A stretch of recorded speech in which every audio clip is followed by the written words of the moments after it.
Bonjour. Donc, Monsieur Néran est sociologue à l'université Paul Sabatier.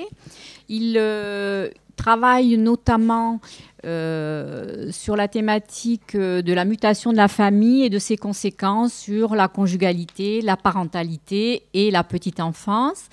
Madame Sophie Collard est coordinatrice d'Artemisia, qui est un bureau d'études et un organisme de formation agréé sur la promotion égalité hommes-femmes à tous les âges de la vie. Voilà. Et donc, je passe la parole à Monsieur Néran qui va débuter. Merci. Oui, merci. Je commence par remercier évidemment toutes les organisatrices et organisateurs de la journée de m'avoir invité à intervenir après ces premières interventions extrêmement passionnantes qui ont été celles qui ont précédé.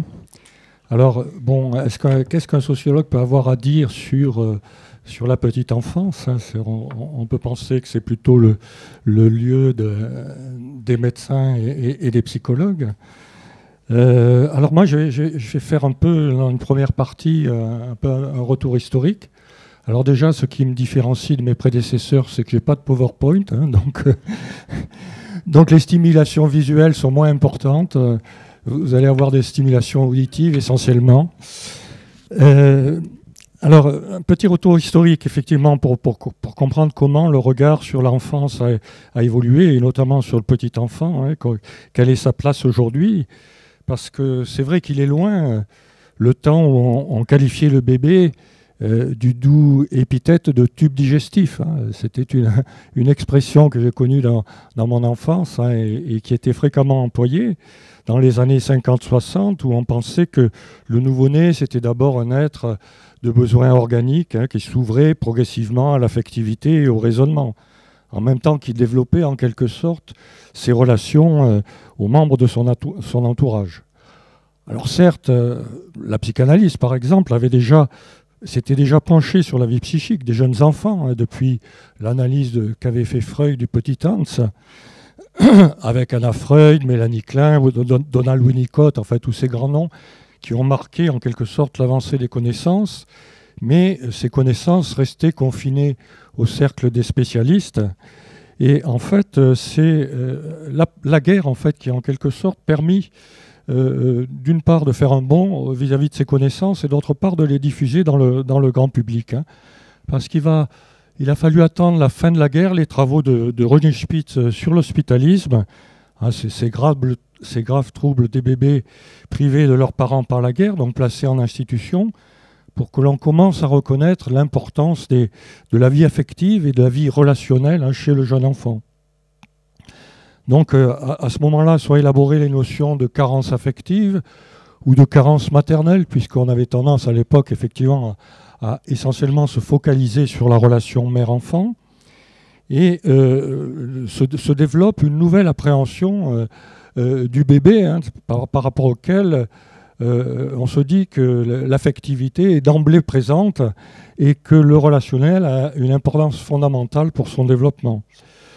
Évidemment, ça a été, peu de temps après, l'élaboration par John Bowlby de la théorie de l'attachement qui parachève ce changement de regard sur le bébé, et notamment cette prise en compte de son affectivité d'une part et de ses relations avec son entourage, dont on a bien vu dans les exposés précédents à quel point elles étaient importantes.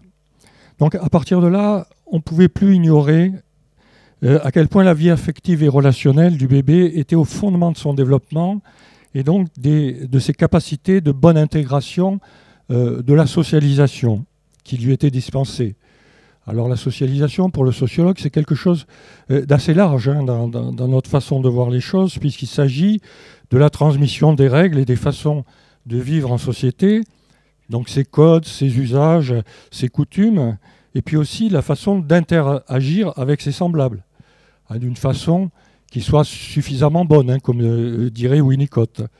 En France, le psychologue du développement Henri Wallon s'est attaché à montrer comment le développement individuel de l'enfant était aussi un développement social, en montrant que la personnalisation et la socialisation étaient étroitement liées.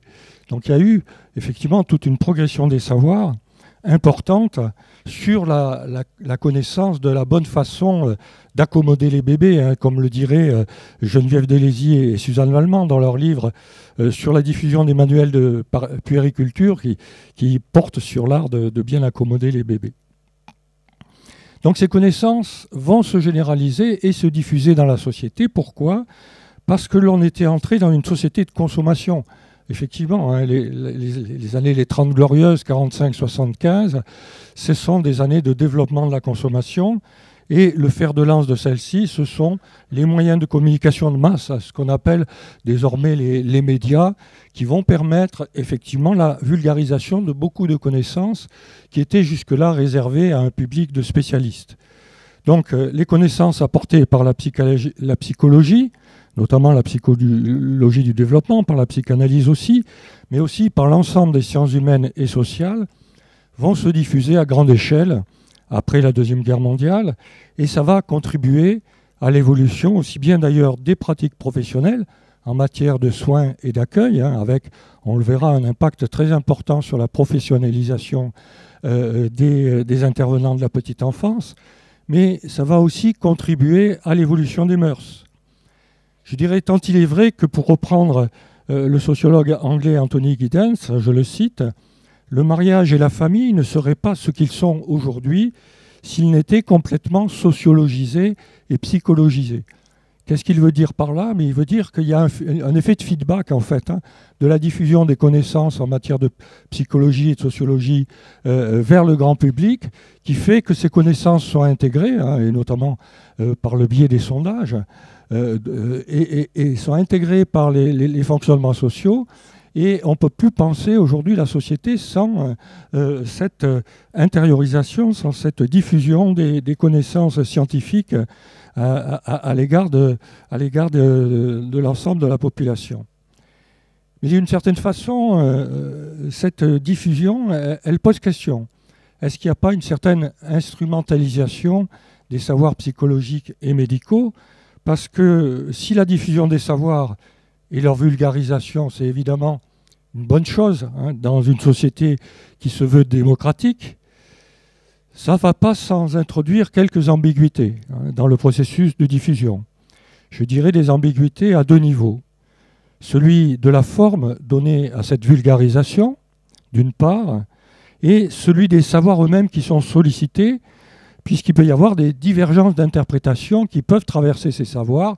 Et il y a un certain nombre de polémiques, hein, qui se sont développées, qui montrent que les scientifiques ne sont pas forcément toujours d'accord entre eux. Alors, reprenons un peu ces deux dimensions, la forme donnée à la vulgarisation et les savoirs eux-mêmes. Effectivement, la médiatisation, elle a tendance, c'est évidemment l'un de ses risques, à fortement caricaturer les savoirs, à les présenter un peu comme des vérités révélées, hein, du style Françoise Dolto a dit que, et donc voilà, ça ne peut être contredit. Bon, Dolto elle-même se serait élevée évidemment contre une telle utilisation des choses qu'elle avait pu dire, puisque elle a évolué tout au long de sa carrière et elle a essayé de rester au plus près de ce qu'elle pouvait comprendre du fonctionnement de la petite enfance. Donc il y a une tendance, hein, par le biais de la médiatisation, et notamment dans les magazines à grand public, hein, les magazines parentaux qui se diffusent, qui se sont diffusés de façon importante depuis la création de Parents, le premier magazine en direction des parents, je crois que c'était en 1968 ou 69. Depuis, il y a énormément de magazines qui se sont créés, d'émissions télévisées aussi, parce qu'il y a une demande de la part des parents d'avoir des connaissances sur la bonne façon d'élever les bébés, ce d'autant plus qu'aujourd'hui, évidemment, comme vous le savez, on fait des enfants de plus en plus tard. Et donc si le premier enfant arrive vers l'âge de 29 ans, 30 ans pour les femmes, 31, 32 pour les hommes, effectivement, il y a une demande de connaissances accrues, ce d'autant plus que les parents des parents, hein, c'est-à-dire les grands-parents, bien souvent ne sont pas là, ou bien sont délégitimés, puisqu'ils sont d'une génération qui a été un peu dépassée par les nouvelles façons de vivre, ce que j'évoquerai tout à l'heure. Donc, première une tendance à une vulgarisation des savoirs scientifiques, qui a tendance à les présenter d'une façon caricaturale, puisqu'elle les résume beaucoup, elle se focalise sur un élément, par exemple, et elle a tendance à les sacraliser, notamment lorsqu'ils sont portés par des grands noms qui les représentent. Or, cette tendance à la sacralisation des savoirs, elle n'est pas du tout en harmonie avec le travail scientifique, avec la logique de la connaissance en quelque sorte. La logique de la connaissance, elle est plutôt une logique de démonstration, on l'a bien vu tout à l'heure avec les exposés, mais aussi de confrontation entre les savoirs présents à une époque donnée, qui viennent faire en sorte que, effectivement, d'une part, les savoirs antérieurs sont réévalués, corrigés, évoluent. Et puis, il y a aussi des interprétations qui sont éventuellement divergentes à l'intérieur même du champ de ces savoirs, qui fait qu'un savoir n'est jamais définitif et il peut être toujours remis en question. Et ça, c'est effectivement quelque chose que la vulgarisation des savoirs a du mal à prendre en compte, puisqu'en fait, elle répond à une demande et elle répond aussi à une logique d'audimat, si je puis dire, à une logique effectivement il faut capter l'attention du public en essayant d'apporter des choses qui étonnent ou qui choquent et qui sont attirantes pour celui-ci. Et c'est d'autant plus compliqué qu'aujourd'hui, des théories très différentes ont investi le champ de l'enfance et de la petite enfance. À côté de la psychanalyse et de la psychologie du développement, la psychologie comportementale, par exemple, les neurosciences sont venues apporter de nouvelles connaissances et parfois des interprétations assez divergentes. Donc il y a eu un certain nombre de polémiques ces dernières années qui ont montré qu'effectivement, sur le plan des savoirs concernant le bébé et le petit enfant, et notamment la place de l'entourage et de la façon dont il pouvait intervenir, il pouvait y avoir des façons d'interpréter les choses assez différentes. Donc, le contexte dans lequel les parents se retrouvent aujourd'hui, à la recherche de recettes pour bien se débrouiller avec leur bébé,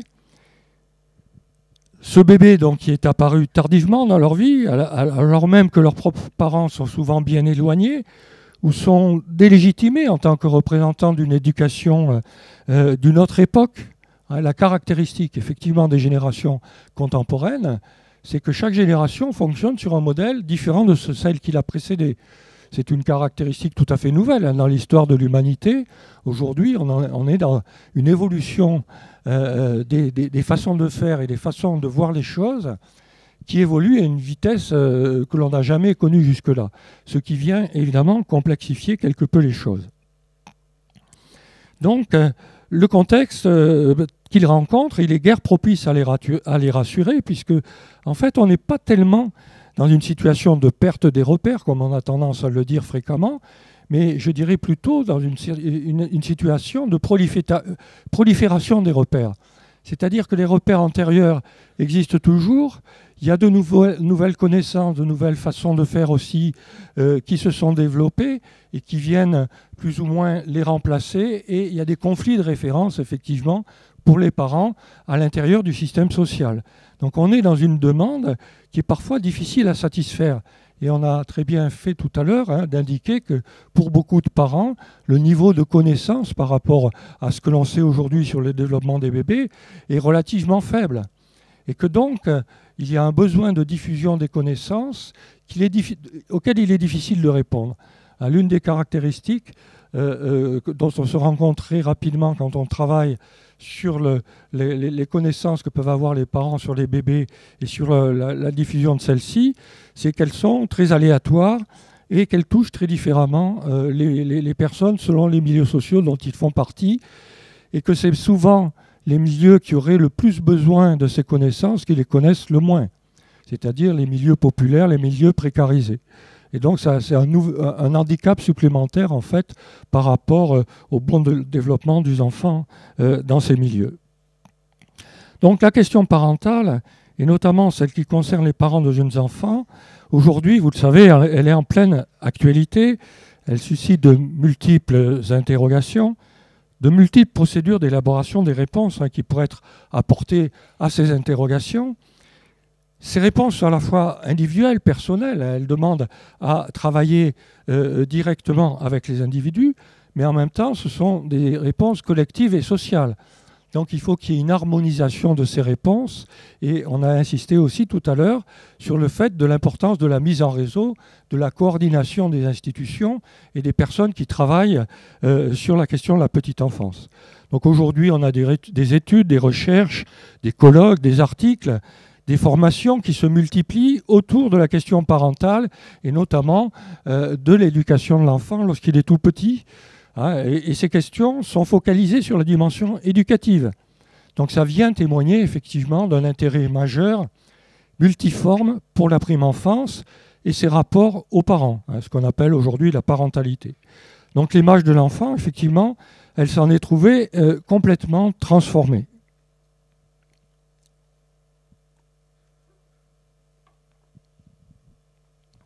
Non sans certaines contradictions quant à ses regards sur l'enfance et sur son intégration familiale.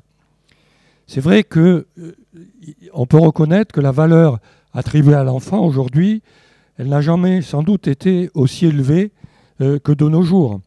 Et en même temps, les représentations de l'enfance, elles sont complexes et contradictoires. Donc c'est un double constat.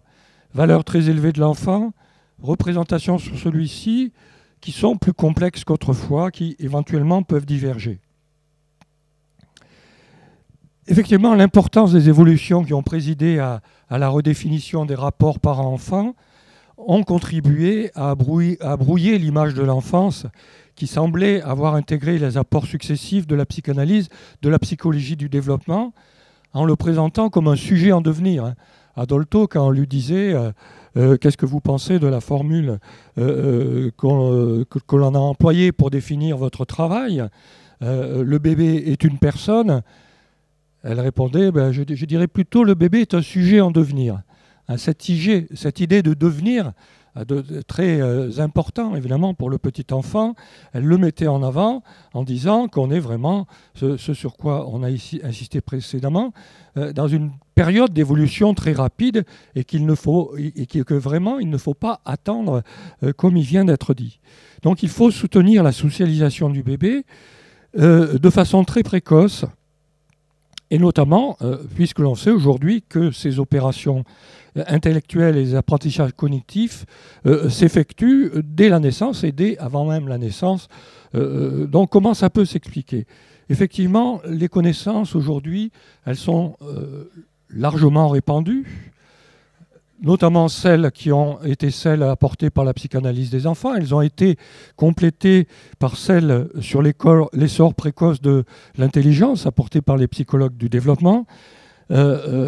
Effectivement, aujourd'hui, l'image du nouveau rapport au jeune enfant qui se diffuse dans le grand public à partir des travaux sur cette importance du relationnel, sur cette importance de l'affectif dans la constitution de la psyché, conjugué au mouvement de libéralisation des mœurs qui a marqué notre dernière époque depuis les années 70.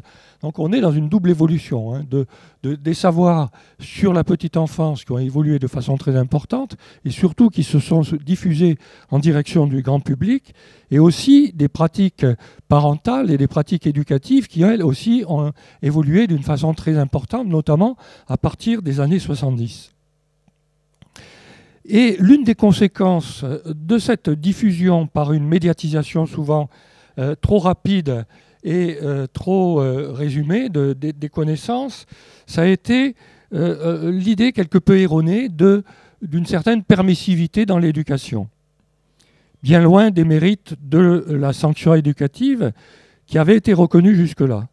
Et par exemple, un certain nombre d'auteurs ont accusé Françoise Dolto, entre autres, je la cite parce que effectivement c'est le grand nom qui a contribué à cette diffusion des connaissances sur la petite enfance dans le grand public.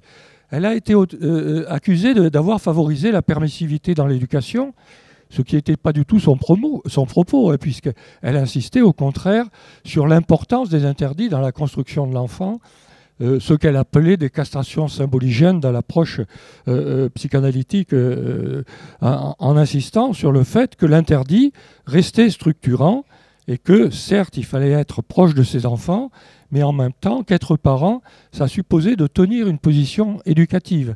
Donc l'une des difficultés aujourd'hui concernant l'éducation renvoie à ce malentendu et aussi au fait que la position parentale à l'égard des enfants a beaucoup évolué par rapport à ce qu'elle était autrefois. Donc les représentations de l'enfance ont évolué d'une façon assez hétérogène, manifestant des divergences plus ou moins importantes dans l'idée la façon dont il fallait se comporter à son égard.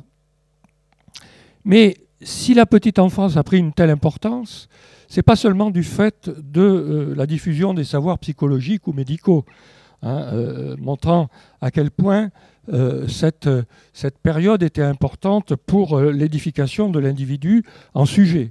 C'est aussi parce que l'enfant qui vient au monde aujourd'hui, il se retrouve en quelque sorte, je dirais, à la différence d'autrefois, fondateur de la famille. Effectivement, on peut dire que globalement, la famille s'est reconfigurée autour de l'enfant. C'est-à-dire qu'il est loin aussi le temps où le mariage fondait véritablement la famille. C'est-à-dire que pour avoir une vie sexuelle reconnue et légitime, il était nécessaire de se marier. C'était les années 50-60, et a fortiori si l'on était une femme, qui était censée, comme telle, être porteuse d'un projet de procréation. Donc le mariage légitimait la pratique sexuelle de la femme, en même temps qu'il désignait comme père des enfants qui allaient naître le mari de celle-ci. On était effectivement dans cet adage qui a marqué le développement du droit jusqu'à une période récente, jusqu'aux années 70. La femme est certaine, la mère est certaine, pardon, c'est celle qui accouche. Le père, lui, est toujours incertain, et donc c'est celui que les noces désignent.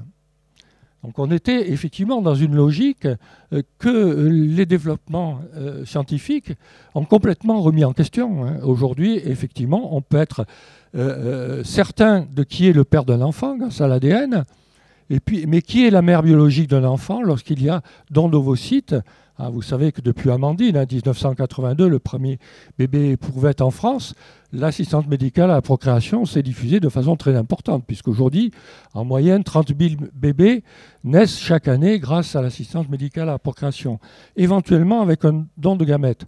Donc, lorsqu'il y a eu don d'ovocytes, qui est la mère biologique? Est-ce que c'est celle qui a donné son ovocyte, qui a transmis ses gènes à l'enfant, ou est-ce que c'est celle qui a porté l'enfant et qui a accouché? Donc il y a une espèce de mise en abîme des certitudes antérieures qui traversent toute notre société, et les questions de bioéthique aujourd'hui ont pris une importance primordiale. Et en même temps, il est extrêmement difficile d'y répondre. Quand on voit que selon les pays, il y a des divergences, évidemment, des positionnements par rapport à toutes les nouvelles façons de faire des bébés, effectivement, on se rend compte, c'est très difficile d'arriver à trouver un consensus quant à toutes ces questions-là. Donc, on est loin de cette époque des années 50-60, où le mariage légitimait la pratique sexuelle de la femme, où la honte était portée à celles qui avaient des relations sexuelles en dehors de l'institution, qui étaient renvoyées aux images infamantes de la prostituée ou de la fille-mère. Et l'expression était particulièrement révélatrice de l'époque. C'était l'époque où le lien marital était considéré comme inconditionnel et indissoluble, même si, en 1884, avait été réintroduite la possibilité d'un divorce pour faute. Donc on était dans une autre logique. Dans les années 70, les choses ont en quelque sorte basculé. Les mœurs anciennes ont été contestées en même temps que la génération du baby-boom accédait massivement aux études supérieures. Et donc c'est cette génération du baby-boom qui a promu une nouvelle façon de fonctionner à l'intérieur de la sphère privée et dans la famille, en même temps que se diffusaient les moyens de contraception qui permettaient de délier la sexualité de la procréation. La loi Neuwirth, c'est 67, mais il y avait des résistances très importantes, si bien que ça n'a été qu'en 72 que les décrets d'application ont été votés et que donc se sont diffusés les moyens modernes de contraception. En même temps, se diffusait l'union libre, explosait le taux de divorce et progressivement le taux de naissance hors mariage devenait plus élevé que celui concernant les personnes mariées. Donc effectivement, les mœurs, les façons de vivre en famille et en couple devenaient beaucoup plus diversifiées que dans la période antérieure. Aujourd'hui, le taux de naissance hors mariage, il est de 60%. Donc, on ne peut plus dire ni penser que le mariage fonde la famille comme autrefois. Si cela arrive encore parfois, notamment pour les familles les plus croyantes, il est vrai qu'aujourd'hui, dans la plupart des cas, en quelque sorte, c'est l'enfant qui fait la famille. C'est la venue de l'enfant qui fait la famille. Il se retrouve de ce fait placé en position de centralité dans cette famille qui constitue en quelque sorte par sa venue. Et donc, parfois, il va contribuer à la faire éclater. Si l'on constate que de plus en plus de couples se séparent avec de très jeunes enfants, des enfants de moins de 2 ans, voire même avec des bébés. Donc l'un des constats que l'on fait aujourd'hui, c'est que la venue de l'enfant peut faire éclater le couple. Et effectivement, si on y réfléchit, ce sont des enfants qui viennent tardivement, alors que ça fait peut-être des années que les futurs parents vivent en couple, ont pris leurs habitudes, ont leurs propres loisirs, vivent une vie de couple qui finalement dans laquelle ils ont trouvé un certain équilibre. Et la venue de l'enfant, elle vient bouleverser tout ça. Alors qu'autrefois, on se mariait 9 fois sur 10, on n'avait pas vécu avec son futur conjoint, en 1960 par exemple. Et lorsqu'on se mariait, très rapidement, le bébé, il arrivait après le mariage. Donc on n'avait pas le temps de s'installer dans une vie de couple. Tout de suite, on rentrait dans une vie famille. Aujourd'hui, ce n'est plus le cas. Le bébé, il vient tardivement. Et il vient complètement perturber la vie de couple antérieure. Et ça aussi, c'est quelque chose dont il faut tenir compte et auquel, bien sûr, les professionnels de la petite enfance sont confrontés, que ce soit avec, évidemment, pour conséquence, la diffusion des situations monoparentales. Aujourd'hui, évidemment, 2 millions en France de situations monoparentales, c'est-à-dire l'enfant qui est élevé par un seul parent, avec beaucoup de familles monoparentales qui ont des très jeunes enfants. La diffusion aussi, bien sûr, ce qu'on appelle les familles recomposées, 1 million de familles recomposées. Donc, beaucoup d'enfants aujourd'hui ne sont plus élevés par leurs 2 parents biologiques, leurs 2 parents d'origine, en quelque sorte. Et vous voyez, ce qui est caractéristique de notre mutation familiale, c'est cette double dissociation entre sexualité et reproduction, qui a permis l'évolution médicale, et entre conjugale et parentale, que l'évolution des mœurs a mis en place. Et c'est intéressant de voir qu'à partir du moment où ces 2 évolutions existent, une autre question va pouvoir être formulée à la fin des années 90 et au début des années 2000, c'est celle de l'homoparentalité. Puisqu'en fait, pour que la question homoparentale puisse être posée à la fin des années 90, il fallait que ces 2 dissociations soient en place dans la société contemporaine. À partir de là, effectivement, la situation de l'enfant, elle devient ambiguë, puisque l'enfant est de plus en plus une ressource affective pour ses parents, et en même temps, comme je viens de le dire, il peut être un perturbateur relationnel. Donc on est effectivement, moi j'ai travaillé à plusieurs reprises sur ces questions, sur la question du soutien aux parents, sur la question de la conjugalité et de la venue de l'enfant. Les proches aujourd'hui sont constitués de plus en plus en ressources affectives pour l'individu. Donc ils vont permettre ces proches de se réaliser, de s'épanouir. On est dans un paradoxe, celui de l'individualisme relationnel. C'est-à-dire que la promotion de l'individu, qui est vraiment caractéristique de notre société, elle s'effectue à travers le rapport à l'autre et à travers ce que Mead a appelé des autrui significatifs. Et les 2 autrui les plus significatifs pour une personne, c'est dans un premier temps le conjoint, le partenaire amoureux, et dans un deuxième temps l'enfant. Donc on est en fait dans une situation particulière dans notre système social contemporain, qui est que l'on a tendance de plus en plus à s'épanouir dans la relation à l'autre, et avec cette double considération de l'autre comme étant d'une part le conjoint et d'autre part l'enfant. En même temps, on est dans une société qui est une société de consommation, et même, je dirais plus, d'hyperconsommation. Une société néolibérale. Et dans cette société, effectivement, ce qui est enjoint à chacune des personnes, c'est d'avoir à se réaliser personnellement, d'avoir à s'épanouir en mettant en œuvre la plénitude de ses potentialités, et notamment dans ce rapport privilégié avec son conjoint et avec ses enfants. Donc les proches sont constitués en support de l'expressivité personnelle, en support de la réalisation de soi. Conséquence, finalement, désormais, la famille, elle est de moins en moins considérée comme une entité à part entière, comme on avait tendance à la percevoir autrefois, mais de plus en plus comme une adjonction de duos. Le duo conjugal, le duo mère-enfant, le duo père-enfant, qui éventuellement peuvent rentrer en tension les uns avec les autres. Dans une logique qui, en plaçant l'enfant au centre, a tendance à fragiliser le couple. Et c'est effectivement la caractéristique de nos temps modernes, parce que c'est aujourd'hui le lien parent-enfant qui est devenu le lien inconditionnel et indissoluble. C'est plus le lien conjugal comme autrefois, c'est le lien du parent à l'enfant. Et donc toute la rhétorique de la coparentalité, c'est-à-dire du maintien du lien de l'enfant après la séparation, est venue réaffirmer cette exigence. Aujourd'hui, le lien conjugal, il est soluble, et c'est intégré dans la façon même dont les couples se mettent en place. Et c'est le lien à l'enfant qui est devenu indissoluble. Depuis les lois sur l'autorité parentale, la loi de 87, qui fait éclater la notion de garde et qui distingue la résidence habituelle de l'enfant chez un parent et le fait que l'autorité parentale reste conjointe après la séparation, la loi de 93 et la loi de 2002 sur l'autorité parentale qui réaffirme ce principe de coparentalité tout en reconnaissant la possibilité d'une résidence alternée de l'enfant chez ses deux parents séparés.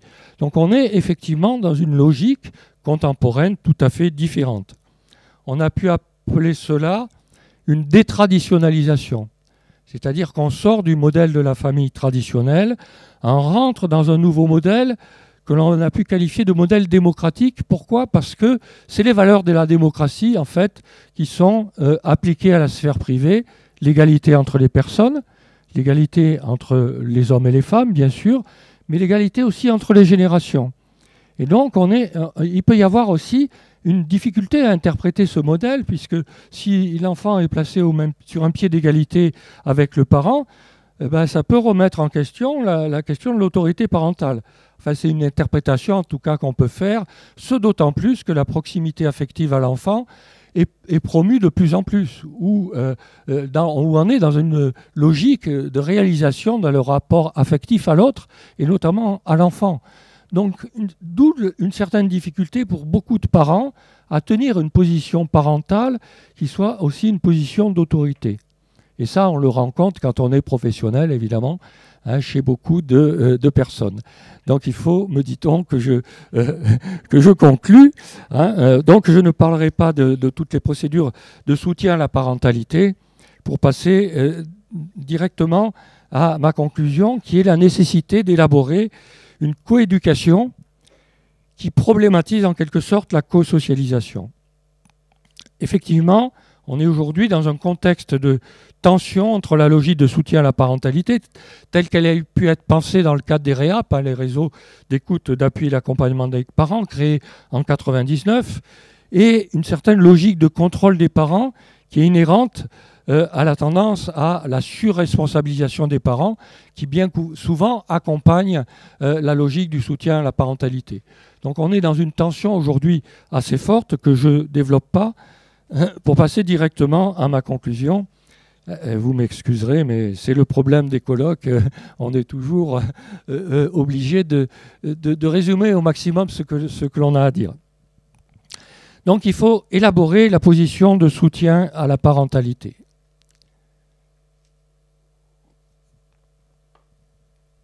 Élaborer une position de soutien à la parentalité qui tienne compte de toute la complexité des positions parentales, de leur dépendance des facteurs économiques, culturels, sociaux et relationnels qui contribuent à les définir.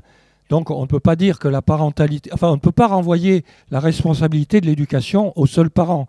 il faut évidemment tenir compte de leur environnement, et je pense que les exposés antérieurs l'ont bien montré, ce qui va permettre de laisser aux parents leur position d'acteur par rapport à leur parentalité et d'articuler leur action éducative à la diversité des autres instances éducatives, les modes d'accueil de la petite enfance, l'école maternelle, les institutions, et ce qui va permettre aussi aux parents de tenir une position qu'ils ont parfois du mal à tenir, c'est-à-dire une position de régulation à l'égard des influences éducatives que reçoivent leurs enfants. Donc si vous me laissez encore 3 minutes, non, 1 minute, 30 secondes, d'accord. Alors je passe sur les Anglais, finalement on est dans un contexte français. Tant pis pour leur PowerPoint. Il faut donc penser la coéducation non seulement comme partie d'une logique plus large de co-socialisation, mais comme une stratégie d'harmonisation éducative de cette co-socialisation, qui pourrait permettre aux parents de véritablement tenir une position de régulation des diverses influences qui s'exercent sur eux. On l'a évoqué tout à l'heure, la co-éducation, c'est un travail d'importance et toutes les institutions y sont confrontées, qui sont enjointes à s'ouvrir aux parents et à les accueillir en leur sein, qu'il s'agisse des modes d'accueil de la petite enfance, de l'école, des structures de soins ou de loisirs. Et en même temps, il faut prévoir des espaces et des temps pour que cet accueil des parents puisse véritablement se réaliser et que donc cette perspective coéducative puisse se mettre en place. Donc, ça permet de donner aux parents toute sa dimension de chef d'orchestre. À l'heure où la place des médias n'a jamais eu une telle importance, et donc où la collaboration avec les autres acteurs de l'éducation, les accueillants, les enseignants, les institutionnels, mais aussi les associatifs, s'avère déterminante dans la construction du sujet et des citoyens en devenir que représente tout enfant. Donc la petite enfance, vous voyez, elle prend une importance encore plus primordiale puisqu'elle constitue le moment où doit se nouer le processus co-éducatif. Et je terminerai là-dessus. Je vous remercie.